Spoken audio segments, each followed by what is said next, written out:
Praise the lord.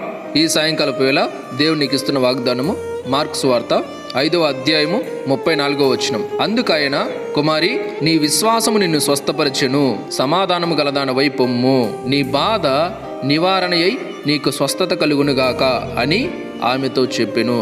12 సంవత్సరాల నుంచి రక్తస్రావం కలిగిన ఒక స్త్రీ వచ్చి యేసు ప్రభు వచ్చినప్పుడు శిష్యులందరూ అక్కడున్న జనమందరూ కూడా ఆయన మీద పడుచుంటే ఆమె వచ్చి చూసి ఆయన వస్త్రం ముట్టుకుంటే ఖచ్చితంగా నేను స్వస్థపరచబడతాను, నా ఈ రక్తస్రావం కలిగిన ఈ స్థితి తొలగిపోతుంది అని నమ్మిందన్నమాట. నమ్మి విశ్వసించి ఆమె వచ్చి యేసు ప్రభు యొక్క వస్త్రాన్ని అలా ముట్టిందంతే దేవుని ప్రభావము ఆమెలోకి వెళ్ళి ఆమె విశ్వాసము చొప్పున కార్యము చేసి ఆమెను స్వస్థపరిచింది.